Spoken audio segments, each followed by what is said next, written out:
ফটোশপের মাধ্যমে আপনি এই ধরনের ইমেজের জামার কালার আপনি যদি হিউ এবং স্যাচুরেশন পদ্ধতি অ্যাপ্লাই করে চেঞ্জ করতে চান, তাহলে আপনি দেখবেন আপনার কিন্তু জামার কালার চেঞ্জ হওয়ার সাথে সাথে আপনার কিন্তু ব্যাকগ্রাউন্ডের উপরে এর মারাত্মক ইফেক্ট পড়বে। তার মানে কি, দেখুন আপনি এই টাইপের ইমেজের জামার কালার চেঞ্জ করার জন্য আপনি কিন্তু হিউ অ্যান্ড স্যাচুরেশন পদ্ধতি অ্যাপ্লাই করবেন না। সো আমি আপনাদের এর থেকেও আরও একটা সহজ পদ্ধতি শিখিয়ে দিব, যার মাধ্যমে আপনি এই টাইপের জামার কালারও খুব সহজেই চেঞ্জ করতে পারবেন। তো এইটা করার জন্য ফার্স্ট অফ অল আপনি কী করবেন, দেখুন এই টুলবার সেকশন থেকে জাস্ট একটা সিলেকশন টুল সিলেক্ট করে ফেলবেন। লাইক আমি এখানে কুইক সিলেকশন টুলটাকে নিচ্ছি, দেন আপনি সিম্পলিভাবে আপনার এই টি শার্টটাকে সিলেক্ট করে ফেলবেন। লাইক ধরুন আমি এখান থেকে এটুকু সিলেক্ট করে ফেললাম, দেন এখান থেকে যেটুকু আপনার দরকার হবে বা যেখানে আপনার টি শার্টটা আছে সেটা সিম্পলি সিলেক্ট করবেন। সিলেক্ট করে আপনি চলে যাবেন লেয়ার সেকশনে এবং আপনি এইখান থেকে সিলেক্ট করে দেবেন সলিড কালার।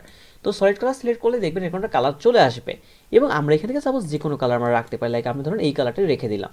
রেখে এবার যে কাজটা আমরা করবো, আমরা জাস্ট এই ব্লেন্ডিং মোডটাকে এখানে চেঞ্জ করে আমরা করে দেবো মাল্টিপ্লাই। সো মাল্টিপ্লাই করার পর আপনি দেখতে পাচ্ছেন যে জামা কালারটা অটোমেটিক চেঞ্জ হয়েছে।